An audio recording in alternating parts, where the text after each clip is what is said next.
Pues vamos a orar para presentar la palabra del Señor en oración, para que Dios pueda hablarnos a cada uno de nosotros. Vamos a orar. Señor, queremos darte muchas gracias por tu palabra. Gracias porque tu palabra, aunque fue terminada hace más de 2000 años, sigue siendo real, sigue siendo vigente, sigue transformando los corazones, Señor. Y yo te pido que tu palabra pueda seguir realizando tu obra en nuestros corazones en este día, que tú puedas ungir mis labios, que puedas ungir mi boca, y que sobre todo unjas tu palabra, para que la palabra, Señor, pueda cobrar vida y pueda traer vida a los corazones, Señor. Yo te pido que prepares la tierra de nuestros corazones y nos ayudes a ser hacedores de tu palabra y no tan solamente oidores. Muchas gracias por todo en el nombre de Jesús. Amén. Hoy quiero hablar acerca de dos características que todo cristiano debe de tener, porque son imprescindibles para un hijo de Dios. Me estoy refiriendo a la humildad y la obediencia. Y las digo juntas porque estas dos características siempre van cogidas de la mano. Siempre deben de ir unidas la humildad y la obediencia. La obediencia va siempre de la mano de la humildad y viceversa, porque la humildad siempre nos lleva a obedecer a Dios. O, si no lo hemos obedecido, a reconocer nuestros errores, nuestros pecados y pedirle perdón a Dios cuando, por el motivo que sea, hemos desobedecido a Dios. Por eso el rey David dice en el Salmo 138, al final del versículo 6, hablando de Dios, dice que al altivo mira de lejos, porque el altivo nunca reconoce sus errores y por tanto nunca se arrepiente y le pide perdón a Dios. Recordemos la parábola de Jesús que habló de un fariseo y un publicano. El fariseo oró a Dios diciendo: Señor, te doy gracias porque no soy como estos. Sin embargo, el publicano dijo: Dios, te pido que tengas misericordia de mí, que soy un pecador. Esa es la diferencia entre la altivez del corazón, que no reconoce los errores, y la humildad, que nos lleva a obedecer a Dios o a pedir perdón a Dios por nuestras desobediencias. La humildad es tan importante en la vida del cristiano porque actúa de dos maneras diferentes, pero complementarias. En primer lugar, la humildad nos lleva a reconocer nuestra debilidad y por tanto nuestra dependencia de Dios, lo que necesariamente es la que permite que cuando nos damos cuenta de que hemos desobedecido y que para la mayoría pasaría desapercibido, pero la humildad hace que reconozcamos el pecado, que al pecado lo llamemos pecado y nos arrepintamos y le pidamos perdón a Dios con el firme y verdadero deseo de no volver a desobedecerle. La humildad es lo que nos lleva a no cuestionar a Dios y a obedecerle, aunque no entendamos lo que Dios esté permitiendo en ese momento o lo que Dios nos esté demandando, porque la humildad reconoce la soberanía, y no solo reconoce, sino que la soberanía de Dios. Toma contigo una becerra de la vacada y di: a ofrecer sacrificios a Jehová he venido. Invita a Isaí al sacrificio y yo te enseñaré lo que has de hacer. Me ungirás al que yo te diga.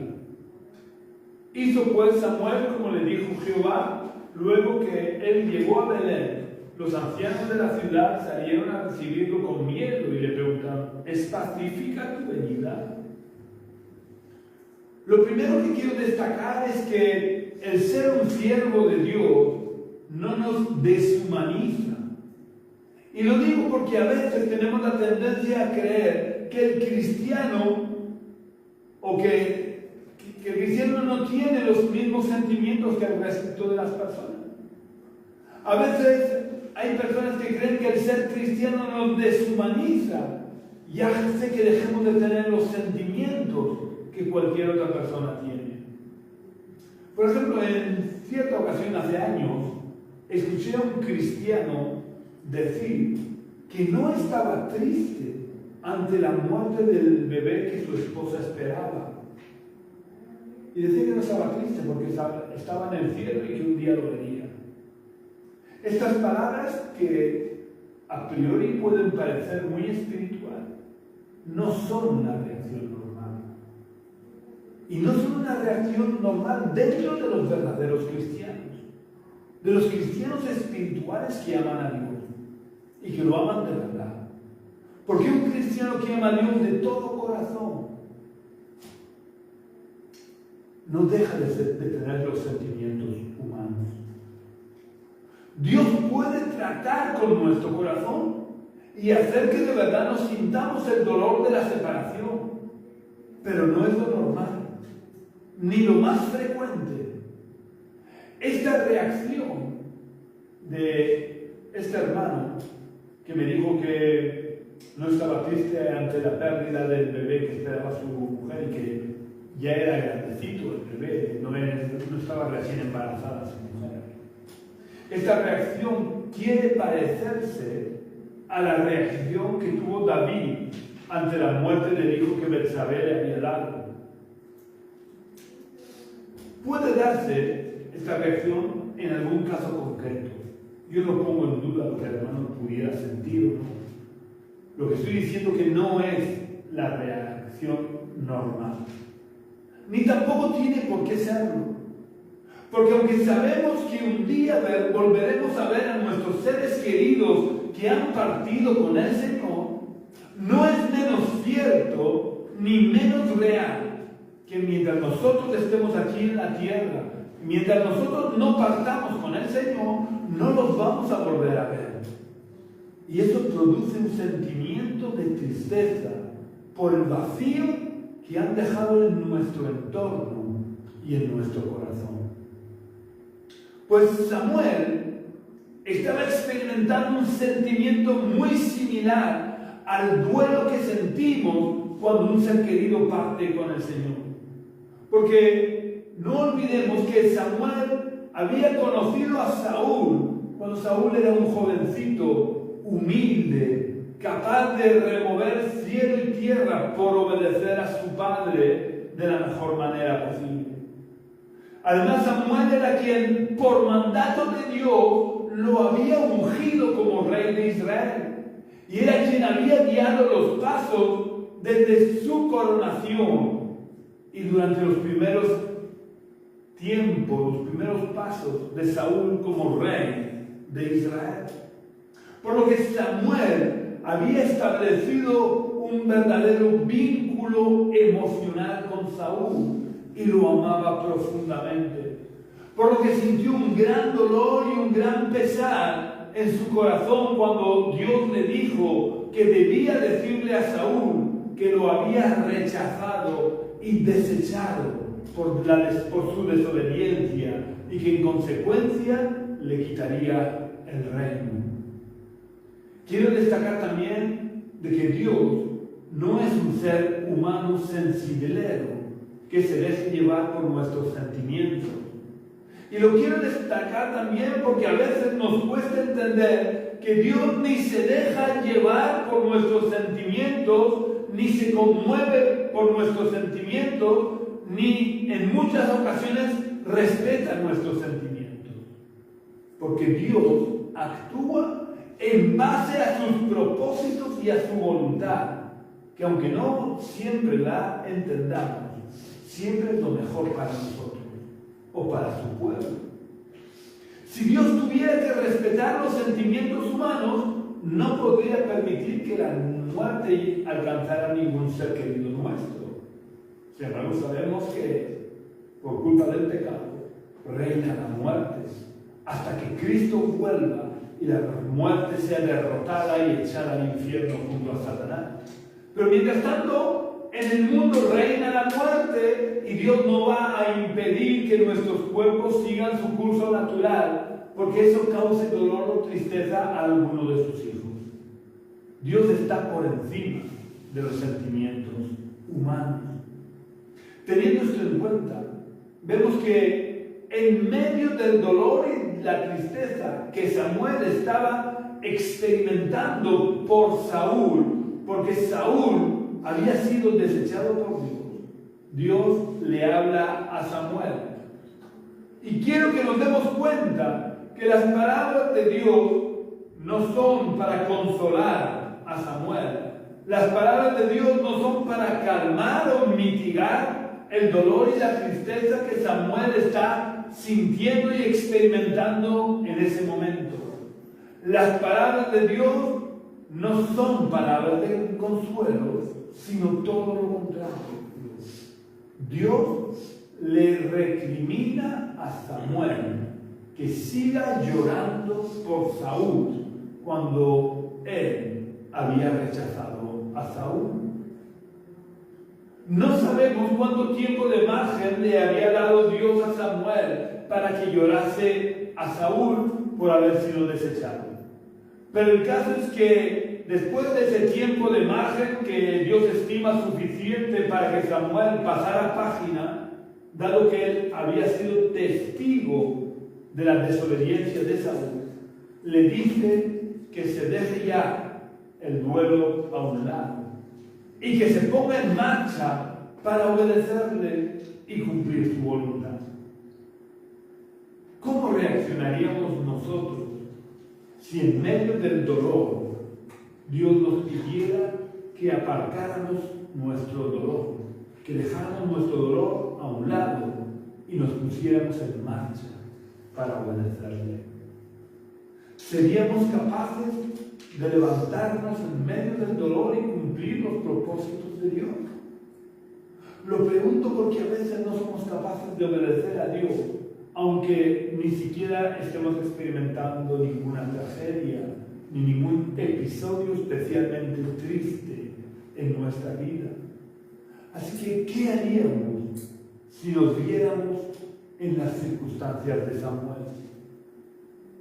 Samuel, como era un hombre humilde, a pesar de ser ya de edad avanzada y de haber sido la persona más importante de Israel durante muchos años, Samuel no cuestiona a Dios.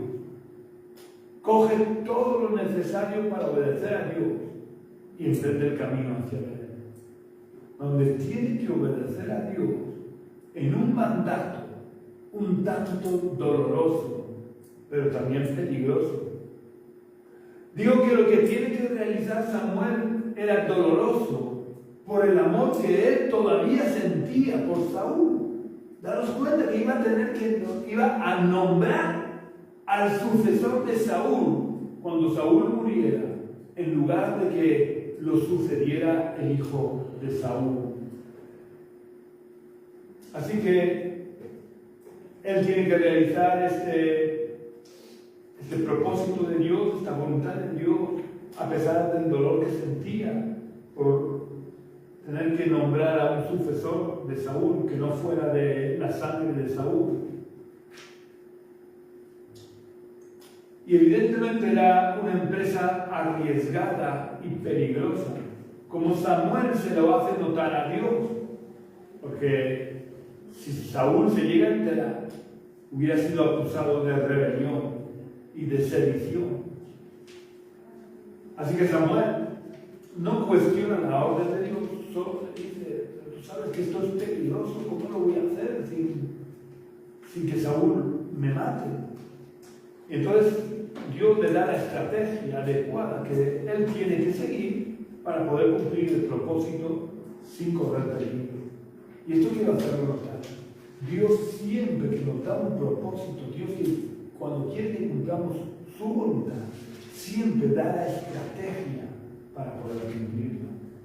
Cuando Él quiso que su pueblo conquistara Jericó, dio la estrategia que debía de seguir el pueblo, un tanto descabellada desde la perspectiva humana, pero le dio la estrategia que le llevó a la victoria. Y aquí a Samuel Dios le da la estrategia para poder ir a Belén, ungir por rey a un hijo de Isaí sin correr peligro.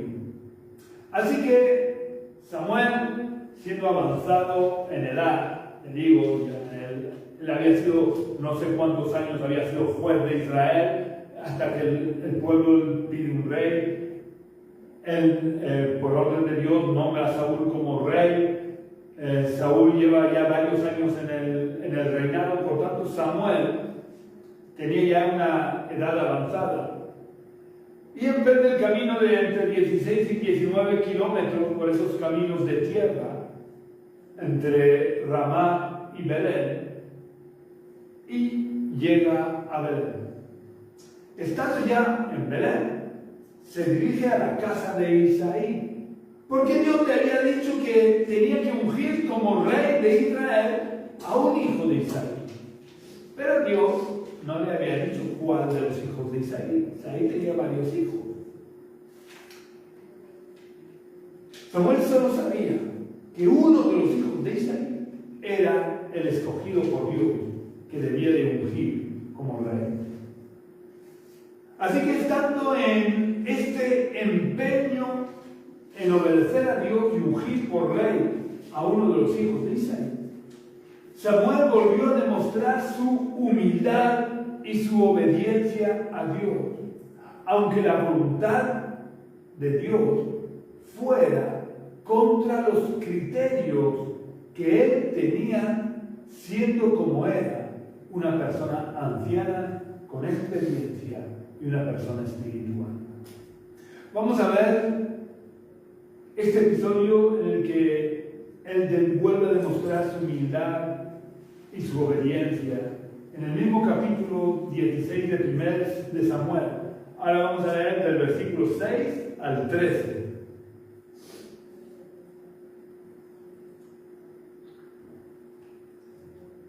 Dice así: aconteció que cuando ellos vinieron, vio a Eliab y se dijo: de cierto, delante de Jehová está su ungido.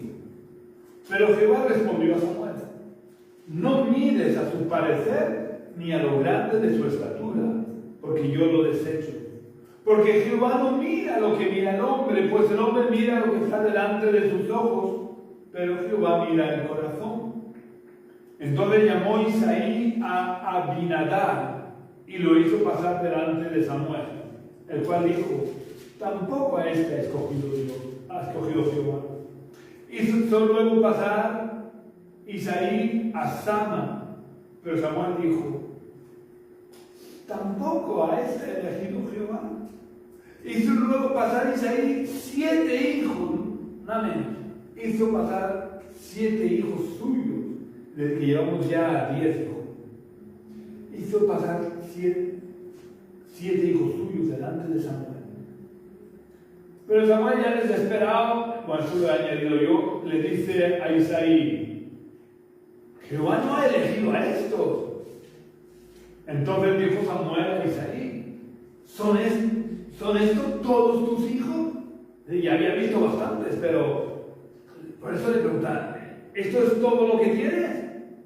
Isaí entonces se le encendió la bombilla en su cerebro y respondió: queda aún el menor que apacienta las ovejas. Y dijo Samuel a Isaí: envía por él, porque no nos sentaremos a la mesa hasta que él venga aquí. Envió pues por él y lo hizo entrar. Era rubio, de hermosos ojos y de buen parecer. Entonces Jehová dijo: levántate y úngelo, porque este es. Samuel tomó el cuerno del aceite y lo ungió en medio de sus hermanos. A partir de aquel día vino sobre David el espíritu de Jehová. Se levantó luego Samuel y regresó a Samá. Samuel, al ver al hijo mayor de Isaí dejándose llevar por los criterios humanos y culturales, pensó que ese era el hijo de Isaí que debía de ungir por rey de Israel. Y pensaba que debía de ungirlo por varios motivos. El primero, porque era el hijo mayor de Isaí, y por los derechos de primogenitura muy vigentes en aquel tiempo. Lo lógico es que que fuera el ungido de Jehová para reinar sobre Israel, porque era el mayor de todos los hijos de Isaí. Pero además, si nos atenemos a las características físicas que se nos describen que tenía Saúl cuando Dios le dijo a Samuel que ungiera como rey de Israel a Saúl, eran características muy similares, dado que Elías, el hijo mayor de Isaí, tenía un físico parecido al de Saúl. Recordemos que las Escrituras nos dicen que en el día de la coronación de Saúl, cuando Saúl fue encontrado escondido en el bagaje y fue llevado ante el pueblo y ante Samuel, Saúl sobresalía de hombros para arriba sobre todo el pueblo de Israel. Y Elías tenía que tener una estatura muy similar a la de Saúl, dado que Dios le dice a Samuel que no se fije en lo grande de la estatura de Elías. Vemos como, independientemente de lo que Samuel pensara o no acerca de lo conveniente de ungir a Elías por rey de Israel, porque os recuerdo lo que compartí el domingo pasado. En aquella época era muy necesario que el rey fuera una persona de gran estatura y de gran fuerza, puesto que era el primero en ir al frente de batalla. Era el primero en tener que pelear con los enemigos para arrastrar con su valor y con su ejemplo al resto de la tropa. Así que era muy conveniente que el rey fuera una persona de gran estatura y de gran fuerza. Pero Samuel, como era una persona humilde y obediente, dejó a un lado lo que él pensaba, lo que él creía que era mejor, e hizo lo que Dios le dijo que debía de hacer. Algunos de nosotros nos hubiéramos empecinado en ungir a Eliab, tratando de convencer a Dios de las bondades de nuestra elección, y con gran boato y solemnidad hubiéramos hecho una bonita oración pidiendo a Dios que bendijera nuestra elección. Pero Samuel, que por su humildad supo reconocer su error al creer que debía de ungir a Elías, no se dejó llevar por su apreciación personal, ni por sus deseos, ni pidió la bendición de Dios para su elección, sino que él abandonó sus ideas y se centró en obedecer a Dios. Porque obedeciendo a Dios no necesitaba pedir la bendición de Dios sobre su elección. Si él obedecía a Dios y elegía al que Dios quería que fuera el rey de Israel, ya tenía la bendición de Dios. Así que Samuel desechó su idea de ungir a Elías como rey. Si leemos unos capítulos más adelante, la historia del frente de batalla cuando Goliat desafía al ejército de Israel, nos daremos cuenta de que realmente por la actitud que tuvo Eliab con su hermano David, cuando David, en obediencia a su padre, que no fue por iniciativa propia, David fue por obediencia a su padre, pues cuando David visitó a Eliab y a sus hermanos, al resto de sus hermanos en el frente de batalla, si vemos la actitud que tuvo Eliab con su hermano, entenderemos de por qué Dios no lo había escogido como rey de Israel. Ya que sin ser rey, probablemente por el simple hecho de ser el mayor de sus hermanos y de tener el derecho de primogenitura, ya tenía bastantes problemas con el orgullo. Imaginémonos los problemas con el orgullo que hubiera tenido si hubiera llegado a ser el rey.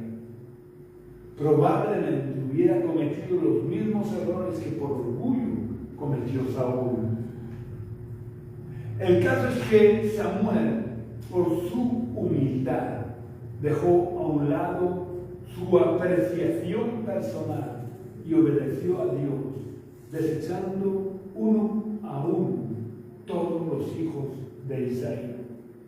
Por lo que cuando Samuel vio al último hijo de Isaí que le habían presentado, sabía que algo estaba fallando.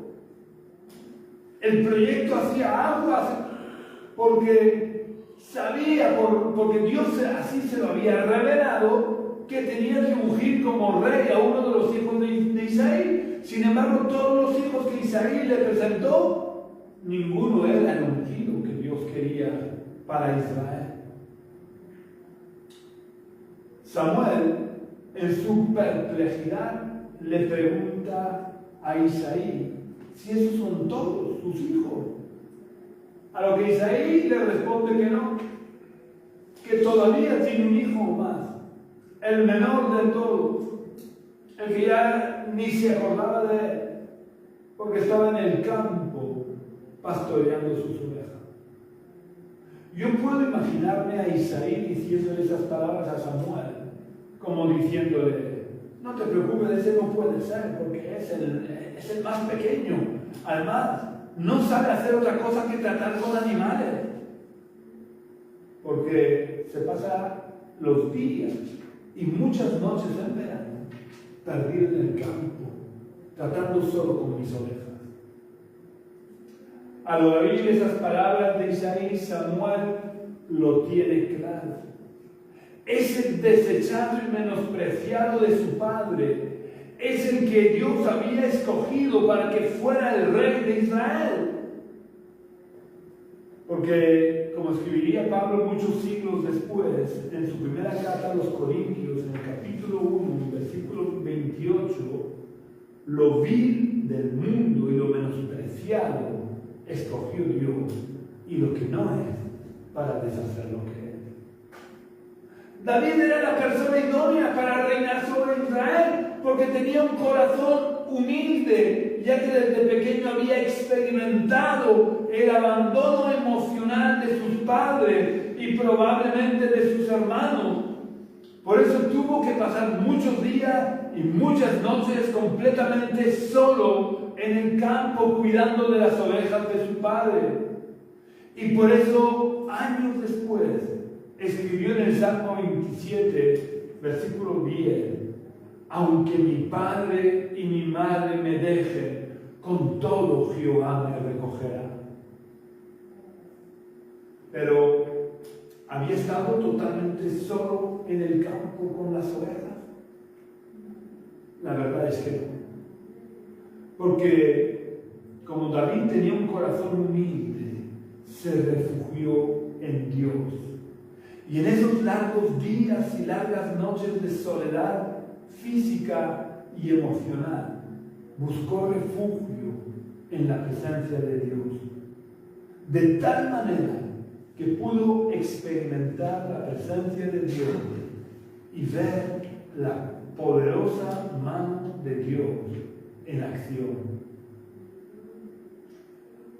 liberándolo de los leones y de osos, como se lo explica David al rey Saúl cuando David se ofreció voluntario para enfrentarse al gigante Goliat.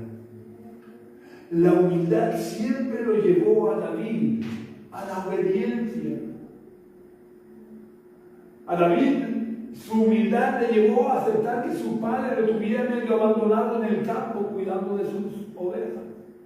A David su humildad le llevó a no mostrar una actitud de enfado contra su hermano Eliab, cuando su hermano lo menosprecia, cuando él se estaba limitando a obedecer a su padre. Mostró su humildad cuando su padre le dijo: deja las ovejas en el campo. Por tanto, quiero con esto aclarar, no era necesario que David tuviera que pasarse largos días y largas noches en el campo con las ovejas. Las ovejas, había quien las cuidaba o podían estar solas. Porque cuando el padre quiere saber de su amado Eliab y de sus amados hijos que están en el frente, no le importa coger a David y decir: ven aquí, deja las ovejas y vete al frente a llevar comida a tus hermanos y a informarme de cómo están tus hermanos. Él tuvo la humildad suficiente para no tomar en cuenta a su padre ese posible abandono emocional y psicológico que tuvo que experimentar desde su juventud. Tuvo la humildad de presentarse ante el rey Saúl y decirle: envíame a mí, y yo pelearé contra ese gigante. Y esa humildad le llevó a David a, cuando se dio cuenta de los errores que cometía, arrepentirse de verdad. David, a lo largo de su vida, cometió grandes y graves pecados, como los de Saúl. Incluso podríamos decir, según nuestra valoración humana, que cometió pecados más graves que los de Saúl. La diferencia entre ambos estaba en el corazón. Saúl tuvo un corazón altivo y esa altivez le alejó de Dios, impidiéndole experimentar un verdadero arrepentimiento. Sin embargo, David tuvo un corazón humilde que le acercó a Dios y le llevó a experimentar una y otra vez un verdadero arrepentimiento. Y en ese arrepentimiento buscar la presencia de Dios para pedirle perdón de todo corazón y obedecerle en todo lo que le pidiera. David no era una persona especial, hecho de una casta diferente a la de nosotros. Por eso Dios ha permitido que se escribieran todos los fallos, errores y pecados de David, para que supiéramos y nos diéramos cuenta que nosotros no somos peores que los que Él considera sus siervos y que nosotros vemos como grandes hombres de Dios. Todos los siervos de Dios y los grandes hombres de Dios han sido y son hombres y mujeres como tú y como yo, con las mismas debilidades, como explica el apóstol Santiago respecto del profeta Elías en Santiago capítulo 5 y versículo 17.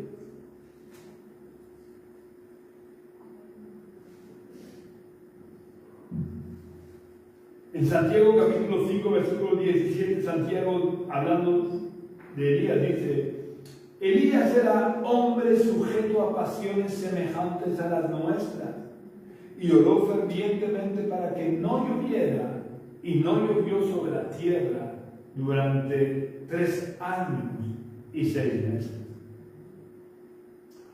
Hoy solo quiero resaltar lo que Santiago dice de Elías. Elías era un hombre sujeto a pasiones semejantes a las nuestras. Sin embargo, es de las pocas personas que no han conocido la muerte, que fue arrebatado al cielo en un carro de fuego. No ha habido ni hay un hombre o una mujer que no haya estado sujeto a pasiones semejantes a las nuestras. Lo único que marca la diferencia es la humildad, porque el corazón humilde nos acerca a Dios llevándonos a la obediencia, pero el corazón altivo nos aleja de Dios llevándonos a la rebeldía y a la desobediencia. Por eso Pablo, escribiéndole a la iglesia de Filipos, dice en Filipenses capítulo 2, versículos 5 al 8, vamos a leerlo. Porque Pablo nos recomienda en estos versículos que seamos humildes y toma como ejemplo nada más y nada menos que a Jesús. Vamos a leer en Filipenses capítulo 2, versículos 5 al 8, donde Pablo dice: haya pues en vosotros, es decir, en nosotros, este sentir que hubo en Cristo Jesús. Él, siendo en forma de Dios, no estimó el ser igual a Dios como cosa que aferrarse, sino que se despojó a sí mismo, tomando la forma de siervo, y se hizo semejante a los hombres. Más aún, hallándose en la condición de hombre, se humilló a sí mismo, haciéndose obediente hasta la muerte y muerte de cruz. Pablo, en el versículo 5, empieza diciendo que en nosotros debe de estar el mismo sentir que hubo en Cristo Jesús. Pero, ¿cuál es ese sentir que debemos de tener? Ese sentir lo explica claramente en los versículos siguientes, del versículo 6 al 8, donde describe detalladamente el sentir que hubo en Cristo Jesús, que no fue otro que el de la humildad. Y como estamos meditando hoy, la humildad de Cristo también estuvo ligada a la obediencia, porque la humildad siempre nos lleva de la mano a la obediencia. La humildad de Jesús estaba tan unida a la obediencia que la humildad le llevó a ser obediente hasta la muerte. Y no cualquier muerte, le llevó a ser obediente hasta la muerte de cruz. Que era la muerte más infamante de su tiempo. Para terminar, solo quiero recalcar que la humildad siempre nos llevará a la obediencia, porque la obediencia nos lleva a renunciar a nuestra voluntad para cumplir la voluntad de Dios.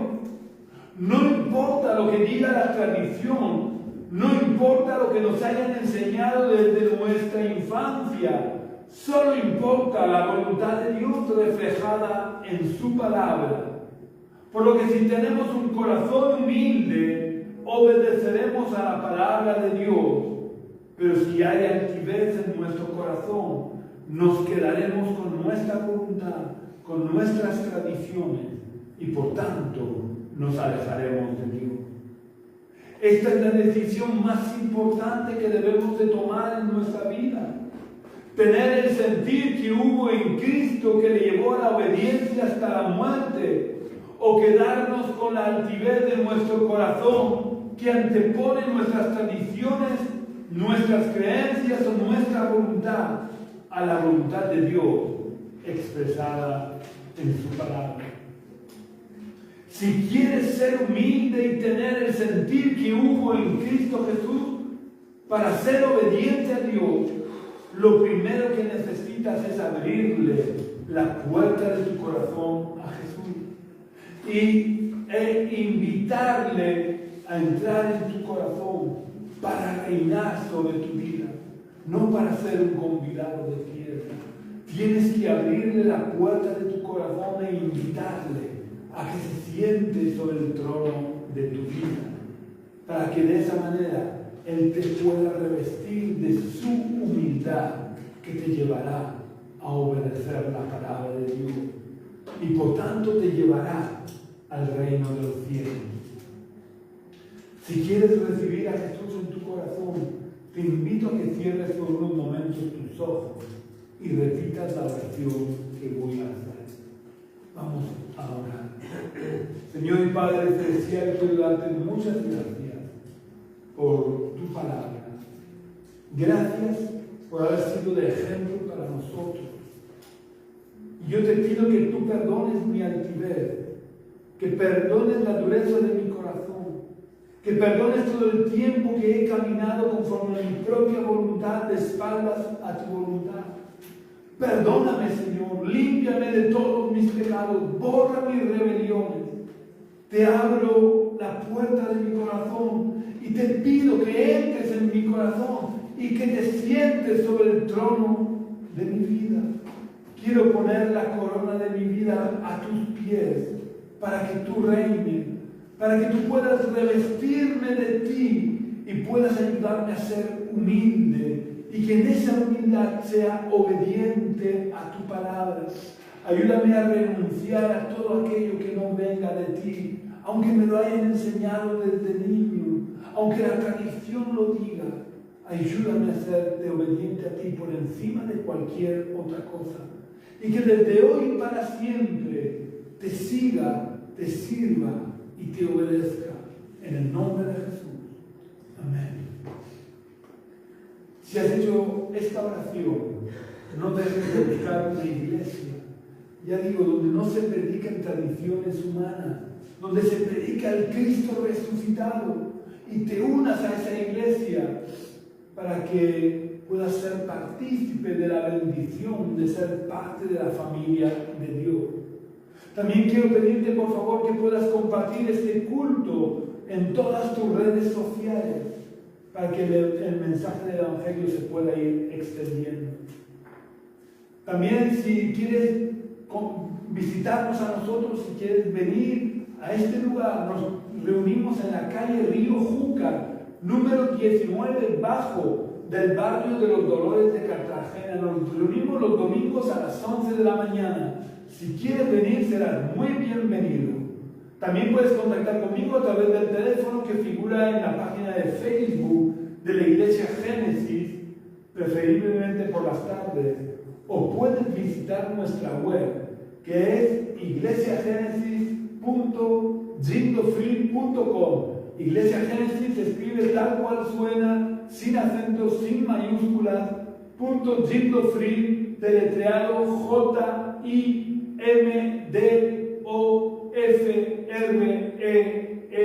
JIMDOFREE.com. Un abrazo muy fuerte, que Dios te bendiga y te guarde hasta la semana que viene, si Dios quiere.